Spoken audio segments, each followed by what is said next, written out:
There's a thread going around something the kids call the underground forum. And the question is simply, what is better for MMA, collegiate wrestling, that's what you see in the high schools and the colleges, or freestyle wrestling? Now, I was a little surprised by the question because they left out the other Olympic style, which is Greco-Roman. And historically speaking, Greco-Romans beat them all. That's a big surprise because Greco-Roman, particularly in America, is not the sought-after sport. I went into Greco. I'm not insulting anybody, but in fairness, I wasn't a good enough athlete to go into freestyle, and I wanted to keep wrestling that, so you go into Greco. It's just our second tier of athletes, and that's just a reality, except when they get over to MMA. You take a Greco guy, go beat up the freestyle guy. It's happened. Randy Couture versus Mike Van Arsdale. Boom. Perfect example. Same weight classes, opposite styles. You put it in MMA, it's a posture issue. Dan Henderson was a great wrestler, but he was a better fighter than he was a wrestler.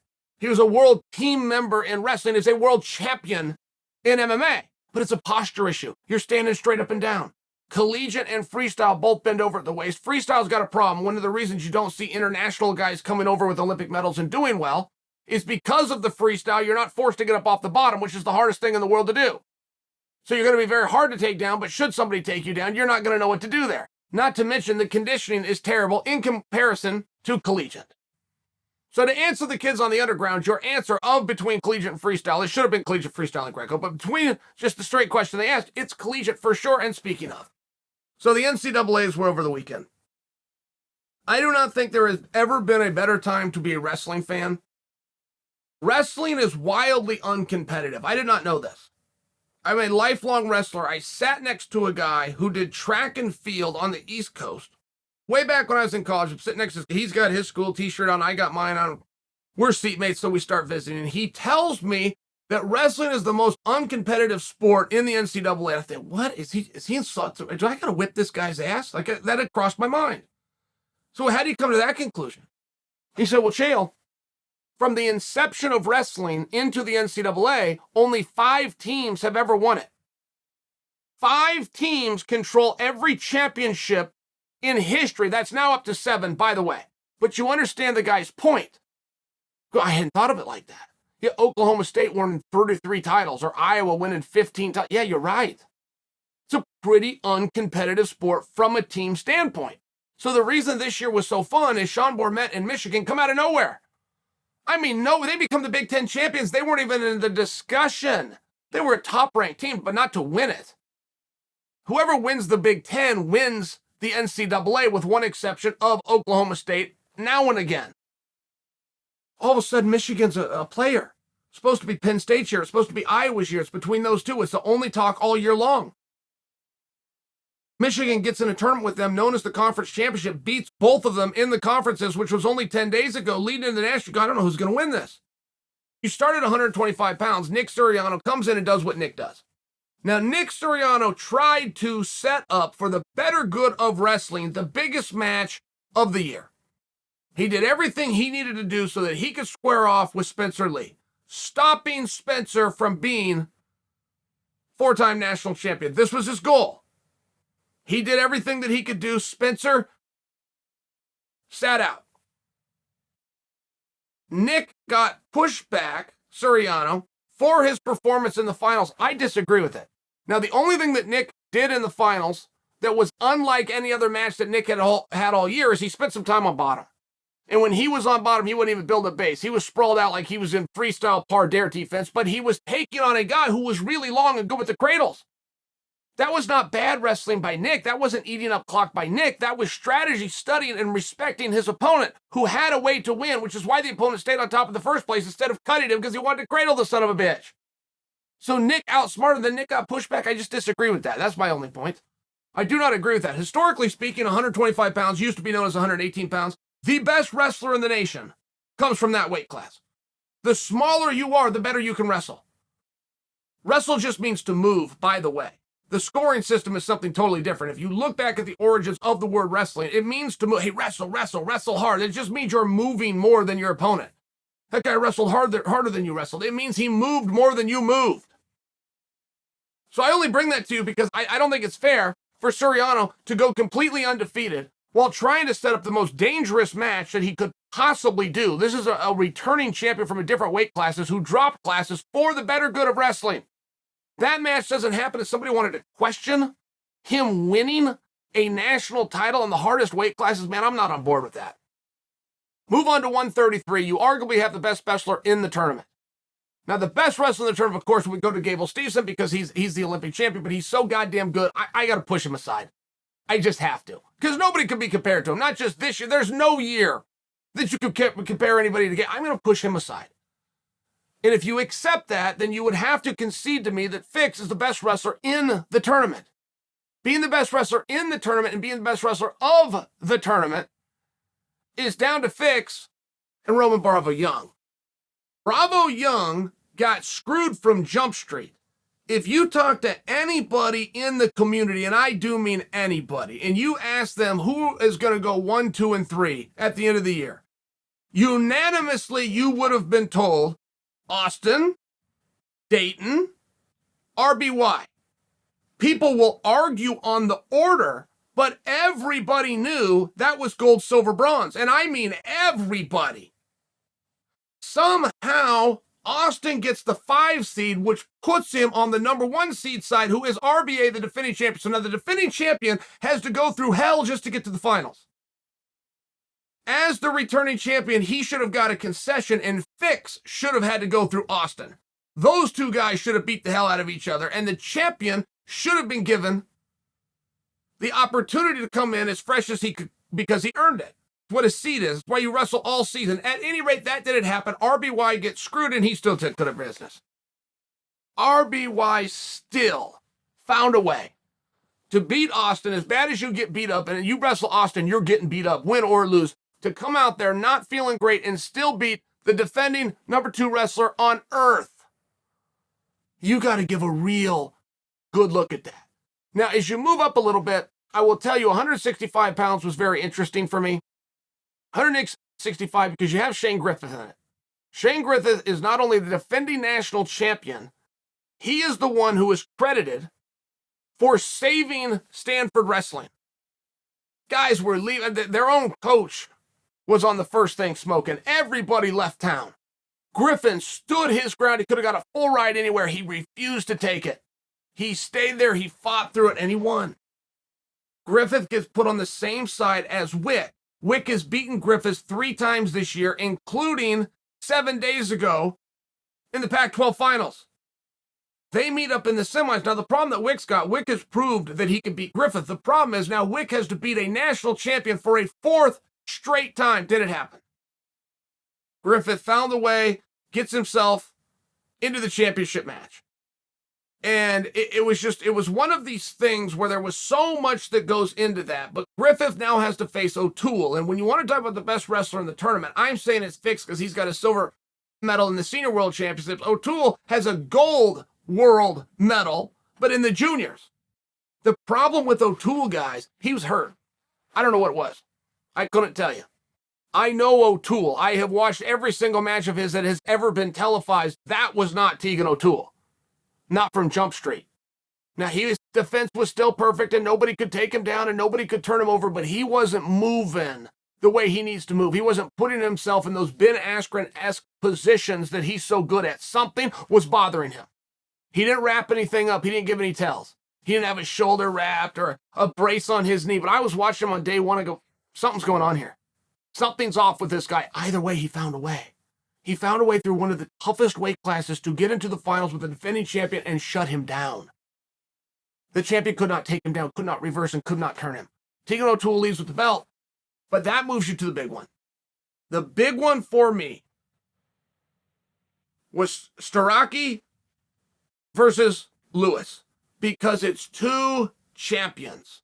2 champions that find themselves to the same weight class and don't wilt. Now, if you bet on Lewis, you probably would have torn your ticket up after the semifinals.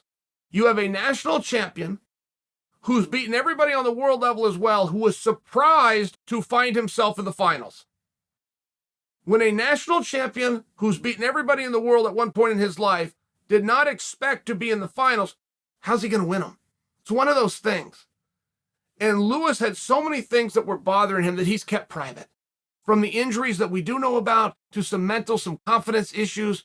some not believing and questioning himself. He's in a new weight class. It's the first time. A lot of things going on, and you can see where that would get to anybody. But when that's getting to a guy, and he makes that emotion very clear for the world to see, to the point that his big interview on ESPN does not even take place because he cannot speak because he is so emotional. That's a problem. It just is. It's a problem. Now, Lewis goes out and wrestles. He did not look like the same Lewis that won his first championship, but boy, this guy is something special. This guy is beautiful too. Daniel Cormier was calling this and compared him to Joe Williams, and only you wrestling fans will remember that name. But if somebody compares your style or your physique to Joe Williams, they're giving you a very big compliment. And Lewis is just one of these special athletes. So the next thing you know, 7 minutes is over. We're in overtime. We're 4-4. We're going into overtime. We're going into to an end of a match with it all tied up. Now, not the way it played out, and you had the riding time, it all came in, but the point that I'm trying to make is I do think that Lewis surprised himself, and I do think I'm right. I do think he underperformed. I do think he had too many emotions. I do think his head was in the wrong place. And he still had as many points as the other guy when time ran out, which only leads you to next year. It only leads you to know, man, that can get switched. That whole thing can get flip-flopped. You move up to 184 pounds, you got the third best guy in the world, signified by the fact that he has a bronze medal from the most recent Olympic Games. He ends up in a rematch against the defending champion, but it was a rematch from the Big Ten finals, of which Ami won. Now, that's going to be tough for anybody to beat a national champion 2 times in a row, separated by a week. And I do believe that his opponent had the best match of his season. It was one of those that he was finding reversals, and he was riding like a madman. Took all the freestyle out of it. I tell you how good Ami is at freestyle. The fact that he's third in the world, his opponent takes freestyle out of it completely by just staying on top of him. Staying on top of him and keeping it down. Moves you to 97. Gabe Dean, friend of the show, it's his brother Max's turn. Max is out there and he's battling. He's got the Iowa kid. He takes care of business. He wins the whole thing, which draws you into heavyweight. Now, the heavyweights, essentially, I know I'm changing it. Don't correct me. I know I'm changing it. But you had the Greco-Olympian versus the Freestyle Olympian, and they're going to go in collegiate. It's a big deal. Nobody told the story this way, but nobody had time to tell the story this way. Colton Schultz was a surprise finalist. The hardest and deepest heavyweight class in the history of the NCAA. Colton Schultz comes out of it. Gable Steveson snaps him down. He gets his points. He puts that big body on him. He entertains the crowd, and he exits stage left. Now, the big story on Gable. Gable had signed a year ago with Vince McMahon. And part of Gable's negotiation with Vince is, I'll come over, but you're bringing my brother as well. So now it's 2 of them, and it's going to become a family journey. So there is a different level of commitment. And Vince told him, Gable didn't think he was wrestling this year. Vince told him, I'm going to pay you the money. I want you to go back and grab another championship. Grab another championship and name drop WWE to that audience every chance you get. And so Gable does. But I bring that to you because Gable took his shoes off and walked away. Now, you have to understand, there is a period of time in your life, and it's a small period, but there's a period of time in your life when you get better just by being alive. If you can just be alive and make it, you're going to get stronger, you're going to get more athletic, right? It's a tipping point where the opposite will happen and go away very fast. But Gable happens to be in that time. Gable's 21 years old. He's barely getting into a bar. The Olympics are only 2 years away. Don't forget, they were only separated by 3 years to start with. Now they're only 2. Quite literally 24 months from right now is going to be the trials for the Olympic Games. I maintain for you that Gable could never wrestle again, show up at the trials, and be on the team. He could then go into a training camp for 10 weeks and win the gold medal. Gable walked through the Olympics, and anything that your lying eyes told you is just that. Gable, on accident, technical fall, the defending Olympic champion in the semifinals. Nobody talked about it. It's the semifinals, it wasn't being covered. God damn it, it was the defending champion who did not get a point and couldn't even make it the distance. And don't try to tell me that, well, Gable won in the finals with 0.2 of a second. It was really close. He got gut-wrenched repeatedly. Guy got on top and scored a whole bunch of points. Gable kicked that guy's ass whether the score was close or not. He literally could do nothing. Now, that isn't the situation he's in. He goes to the WWE, he's going to be working out every day. He's going to be working on different things, a lot on the body, a lot on strength, a lot on cardio, not in his positions, not his techniques, not his strategy. I understand 2 years is nothing, though, particularly when you're at that age group. And now you take the best in the world with a sizable gap. It's 8 points in 2 minutes separated from him and the previous Olympic champion. They're not even close. You don't let him wrestle, but you have him doing other physical activity, and Vince might do that. I could see Vince putting the strap around him and saying, go to the trials and take my belt with you. Go on NBC to the games and take my belt to the mat with you. I could see that happening. I think that it's pretty unlikely, but I could see it happening. It's the right thing to do. It's the greatest storyline. It's exactly what they should do. So I'm a little light on the idea that Gable is truly done, only because he is truly the best. And he's to a point now where he doesn't have to work as hard. He just got to show up. That's not going to last for long. You can bet your ass it will carry him through the next Olympics. It will carry him almost to the Olympics after that. Just residue that he has left over.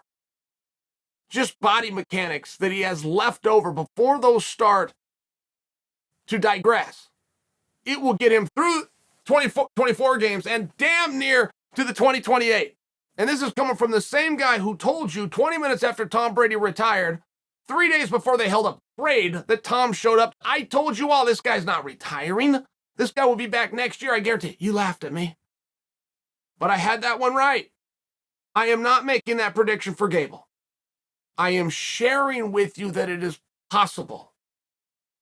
It is very possible that that's the route they go. Guys, back up real fast to 57.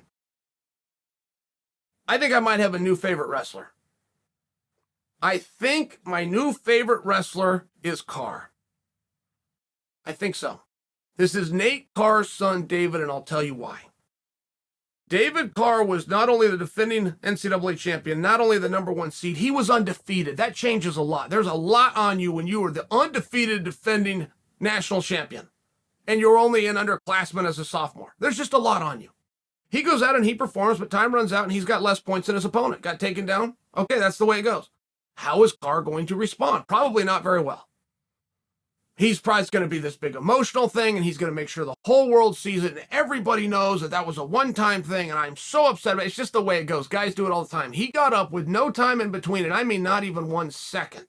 And he turned with an extended hand and calmly said to his opponent, good job.